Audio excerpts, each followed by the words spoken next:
In May 1945, General Heinrich von Luttwitz of the Wehrmacht disappeared from his command post in Bavaria. His staff reported him deceased, his family held a funeral, and Allied intelligence closed his file. Yet, in July 2024, a Finnish surveyor utilizing LiDAR mapping technology over Lake Saimaa made an astounding discovery. A medieval castle tower absent from all existing maps. Upon reaching the island, the recovery team uncovered von Luttwitz's personal belongings, including his Knight's Cross and diary entries dating back to 1952. This surveyor had inadvertently unearthed one of the Third Reich's most intricate escape narratives from its final days. To delve into the investigators' findings within that tower after nearly 8 decades of concealment, please like this video. It helps us illuminate more forgotten World War II stories. And subscribe if you haven't already, so you don't miss our next revelation. Now, let's return to Bavaria in the spring of 1945, when General von Luttwitz made a decision that would keep him hidden for decades.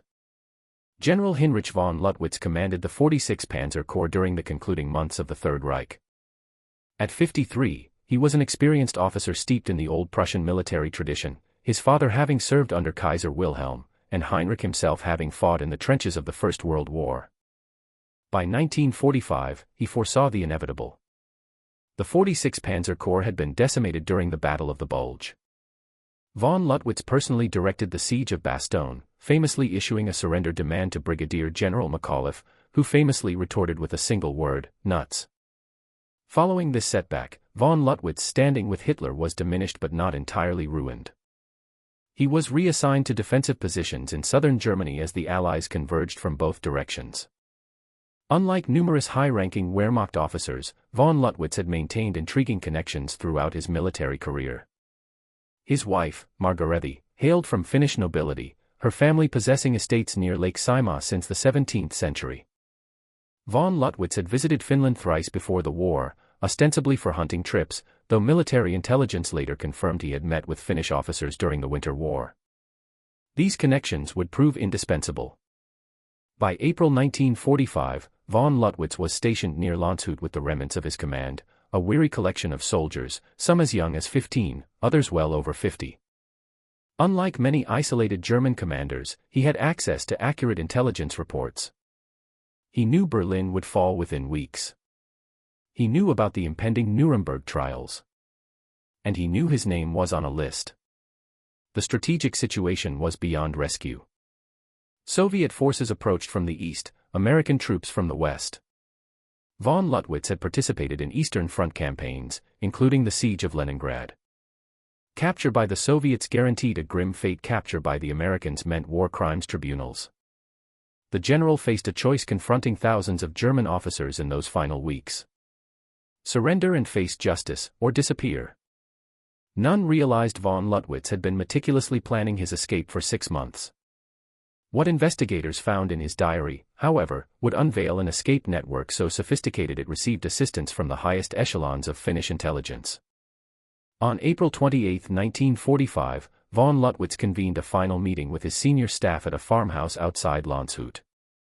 According to the testimony of Hauptmann Werner Schultz, a war survivor, the general appeared remarkably composed. He dictated final orders, signed transfer papers, and distributed his remaining Iron Cross decorations to junior officers who had demonstrated bravery. Then, he did something unusual. He requested to be alone to compose letters to his family. At 2,200 hours that evening, von Luttwitz departed the command post in his staff car, accompanied only by his adjutant, Lieutenant Karl Becker. He informed the guards at the checkpoint that they were conducting reconnaissance of southern positions. Schultz noticed a peculiarity. The general had removed all his medals except his Iron Cross First Class. He was traveling lightly. The car proceeded south toward the Austrian border but never reached the checkpoints. At 0300 hours on April 29, American troops discovered the staff car abandoned near a farm road 12 kilometers from Landshut. Inside were von Luttwitz's uniform jacket, his service pistol, and a letter addressed to his wife. The letter stated he could not endure capture and had chosen the soldier's way out. No body was found, but the nearby woods were dense, and fighting remained active in the area. Lieutenant Becker's body was discovered 3 days later near the same location, with a single gunshot wound to the head. A Wehrmacht issue Walther P-38 was in his hand, suggesting apparent suicide. His personal effects included a blood-stained photograph of von Luttwitz's family. The implication was clear. Both men had taken their own lives rather than confront the consequences of defeat. American intelligence officers conducted a brief investigation, interviewing farm workers near the car's discovery site. No one had witnessed anything unusual, though several mentioned hearing a truck engine around midnight. The official report, filed on May 7, the day Germany surrendered, concluded that General Heinrich von Luttwitz had died by suicide on April 28 or 29, 1945. His body, like thousands of others in those tumultuous final days, was presumed destroyed in the fighting or buried by civilians. The U.S. Army closed the case. Von Luttwitz's name was added to the casualty lists in his hometown of Potsdam, then under Soviet occupation. His family held a small funeral service with an empty coffin. Margarete von Luttwitz, his wife, received condolences from former officers who had evaded capture. She wore black for precisely 1 year, then quietly departed Germany for Finland, claiming she needed to settle family estate matters. She never returned. Allied intelligence never connected her departure to a peculiar report from Swedish border guards, a report mentioning a German-speaking man with a military demeanor crossing into Sweden on a fishing boat just days after von Luttwitz's supposed death. The U.S.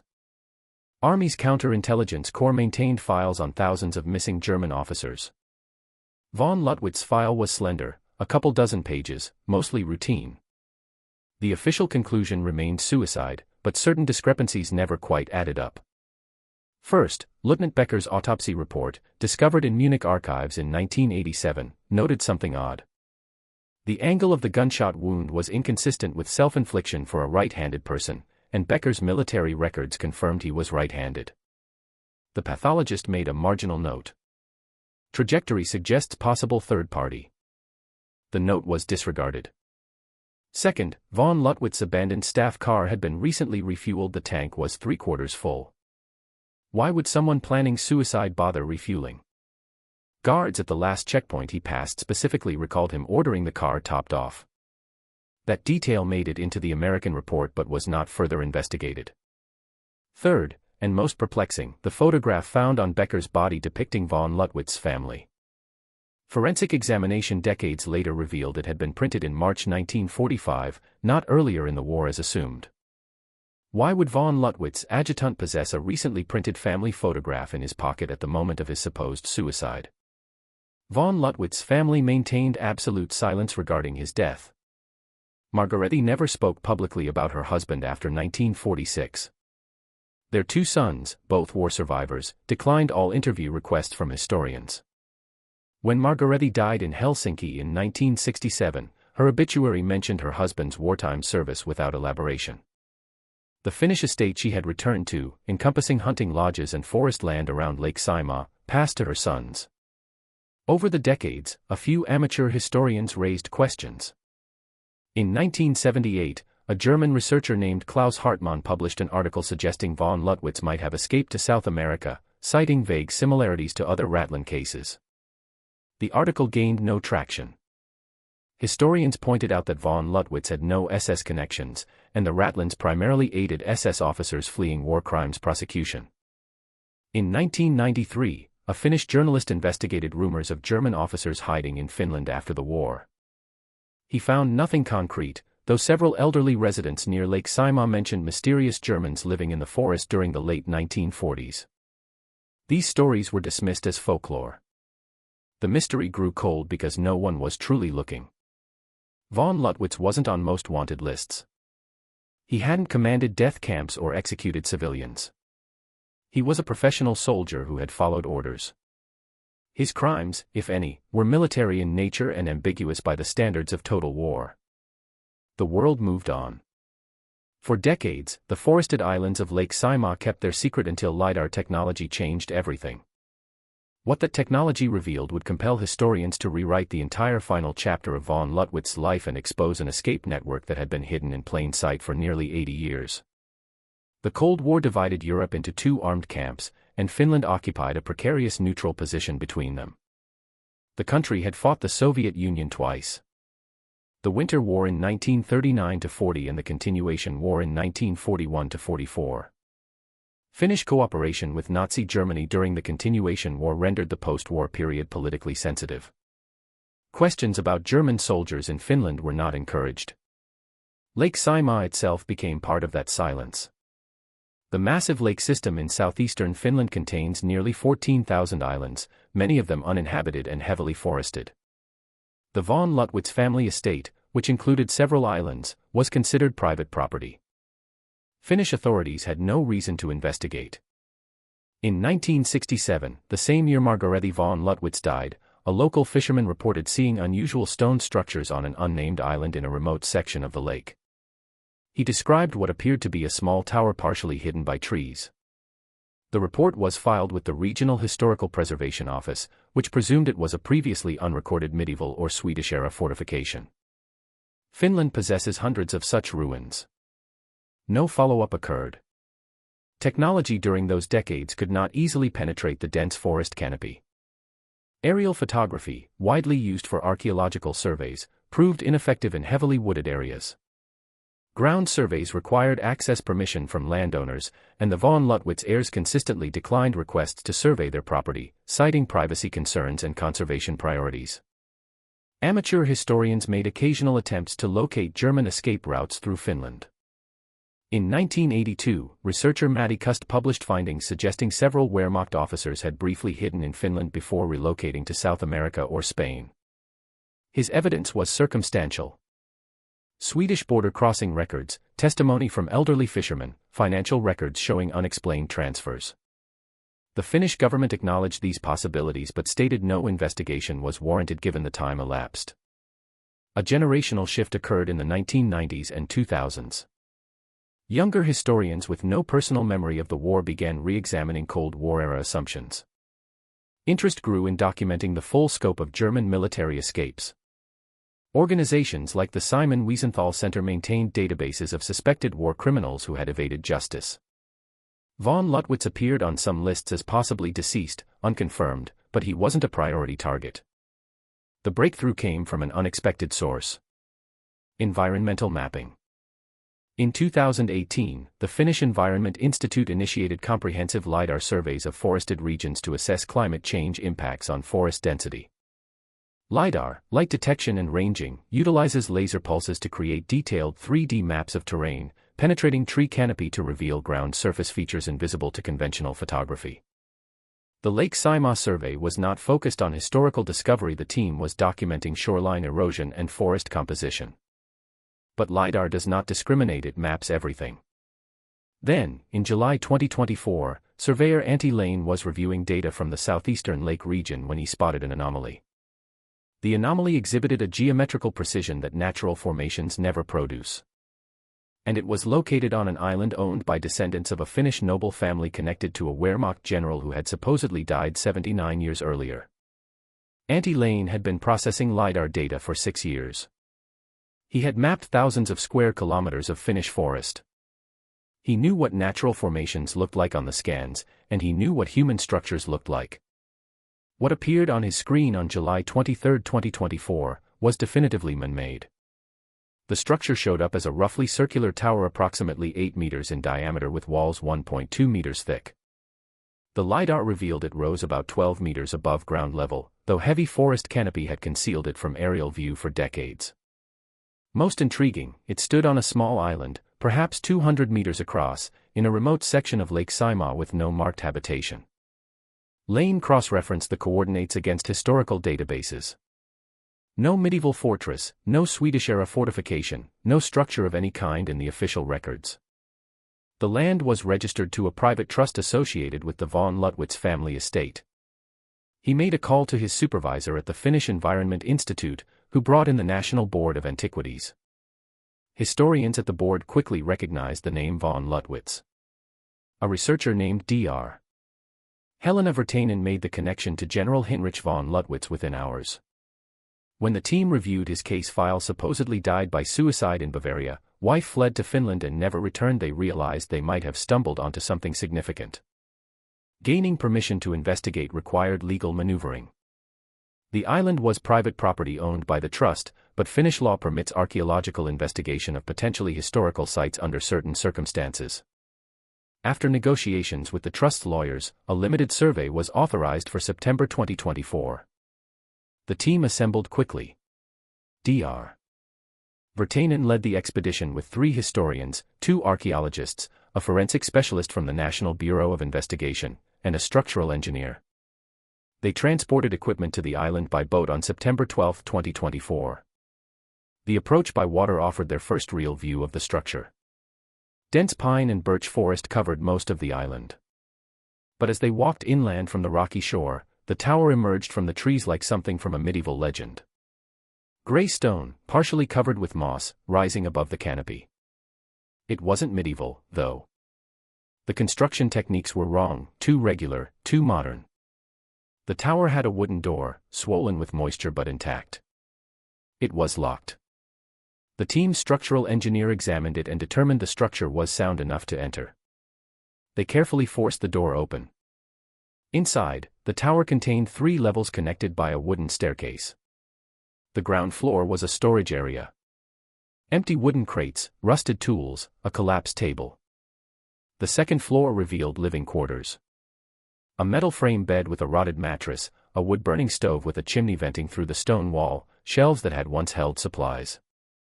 Everything was covered in decades of dust and bird droppings. The third floor changed everything. It was clearly an office or study. Against one wall stood a makeshift desk constructed from planks and sawhorses. On the desk, protected by a wooden box, were papers, documents, a leather-bound journal. Dr. Virtanen opened the journal with gloved hands. The first page, in neat German handwriting, was dated May 15, 1945. It began. Wir sind hier. Die Reis war lang, aber wir haben es geschafft. We are here. The journey was long, but we made it, the signature at the bottom of the page read. H. von Luttwitz. But what investigators found on page 47 of that journal would reveal the general didn't just escape. He had been running an intelligence operation from this island that continued well into the 1950s. The Finnish National Bureau of Investigation took custody of all materials found in the tower. The journal alone contained 180 pages of handwritten entries spanning from May 1945 to September 1952. Each entry was photographed, transcribed, and translated by German-language specialists with historical expertise.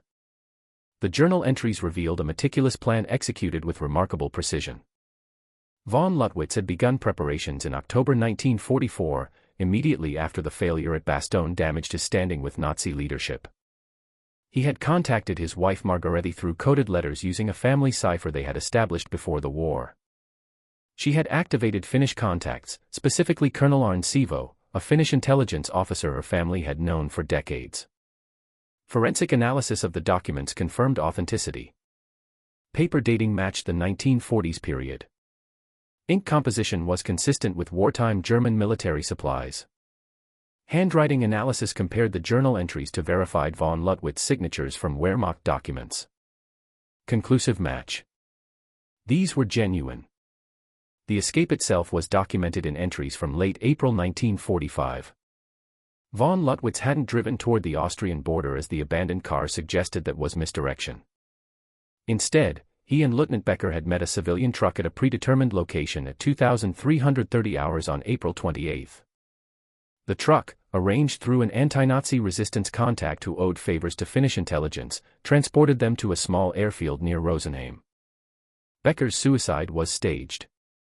The body American troops found was indeed Lieutenant Becker, but he had been shot by someone else, specifically by an SS officer who had been promised escape assistance in exchange for eliminating a witness. That SS officer, whose name von Luttwitz recorded as Sturman Forster, had been promised documents and passage but was instead shot by Finnish operatives after completing his task. His body was never found. Cold, but effective.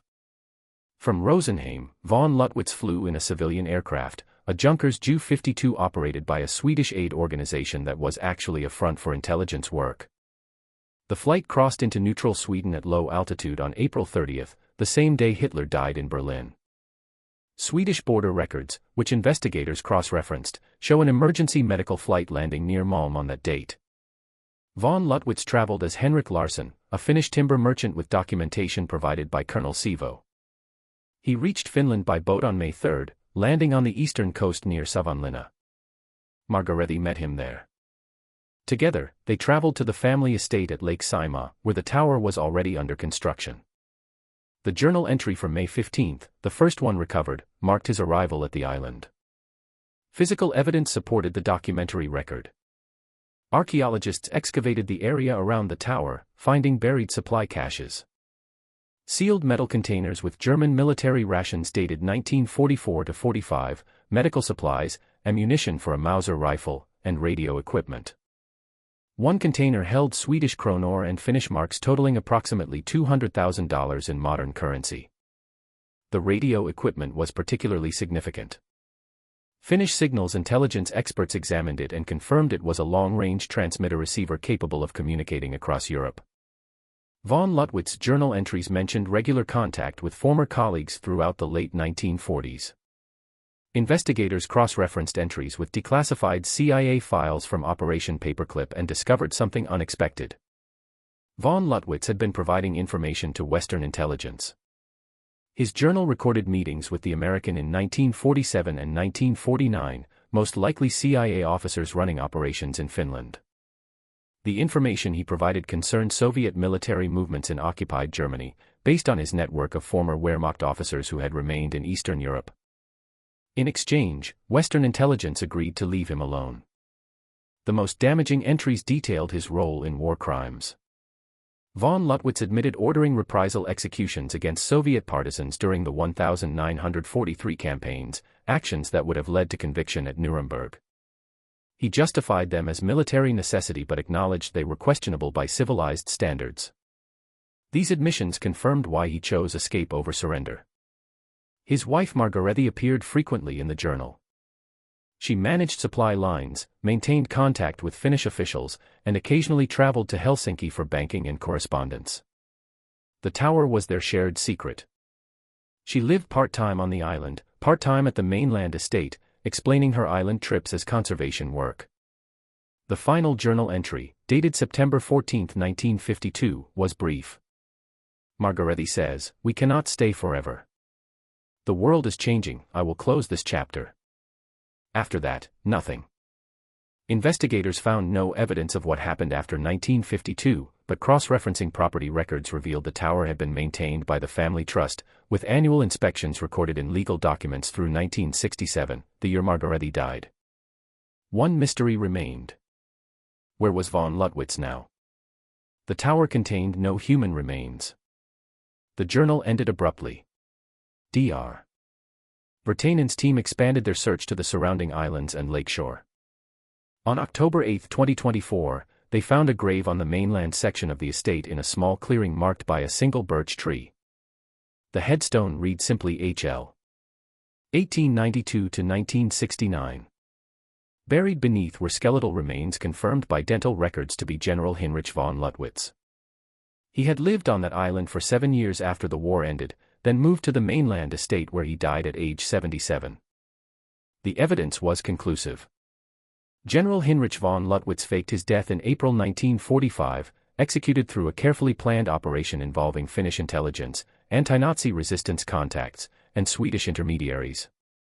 Lieutenant Becker was murdered to sell the deception.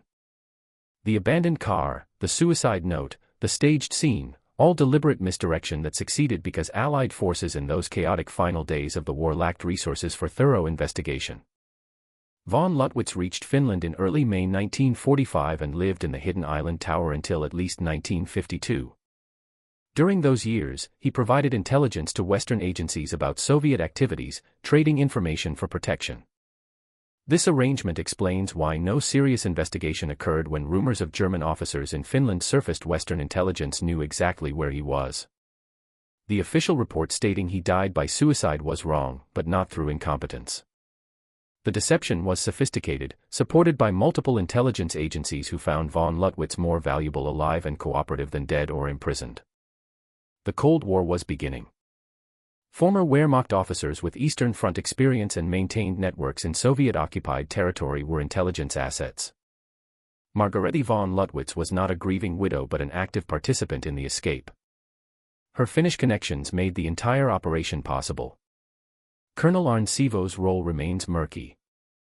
Finnish intelligence files from that period are still partially classified, but his involvement is documented in von Luttwit's journal and confirmed by cross-references to Swedish intelligence reports declassified in 2015. The tower itself was constructed between January and April 1945 while the war was still raging, using Finnish labor and materials quietly moved to the island. It was designed to be concealed from aerial observation and accessible only by boat, ensuring isolation. The medieval appearance was intentional. If discovered, it would be dismissed as a historical ruin. The biggest surprise was the duration. Von Luttwitz didn't escape to South America like so many Nazi officials. He didn't flee to Spain or Argentina. He stayed in Finland, 2,000 kilometers from where he supposedly died, living under the protection of his wife's family and Western intelligence agencies for 24 years after the war ended. His death in 1969 went unrecorded except on a private family headstone. Why did previous theories about his fate fail? Because investigators assumed Ratlands and South American destinations. Nobody seriously considered that a Wehrmacht general would remain in Northern Europe, particularly not in neutral Finland, where German presence during the war was politically sensitive. The few historians who suggested escape focused on standard Ratland routes. Rome, Genoa, Buenos Aires. They never imagined a medieval-style tower on a Finnish island. One question remains genuinely unanswered. How many other people knew? The Finnish government claims it had no official knowledge, though Colonel Sivo's involvement suggests otherwise. The CIA's position is that any intelligence arrangements with former Wehrmacht officers were focused on Soviet intelligence gathering and didn't constitute protecting war criminals. Von Luttwitz's family has declined all comment. What we know for certain: General Heinrich von Luttwitz cheated justice for 24 years, died peacefully at age 77, and was buried quietly on land his family still owns. The tower where he hid has now been seized by the Finnish government as evidence in ongoing investigations into post-war intelligence operations. General von Luttwitz ordered reprisal executions on the Eastern Front. Those orders resulted in civilian deaths. The men and women killed under his command never got trials, never got graves with headstones, never got 24 years of peaceful retirement. Their families never got closure. Von Luttwitz did, because he had connections, because he had money, because he had information Western intelligence wanted. That's not justice, that's pragmatism. The Cold War created strange alliances. Former enemies became assets. War crimes became negotiable depending on what you knew about the Soviets. The discovery of this tower matters because it reveals how many dead officers might not have been dead at all. Von Luttwitz's case is documented now only because LiDAR technology revealed what forest canopy had hidden for 8 decades. How many similar cases remain hidden? How many graves that read unknown soldier are actually elaborate deceptions? Dr. Virtanen's team has recommended expanding LiDAR surveys across all Finnish estates owned by families connected to Wehrmacht officers.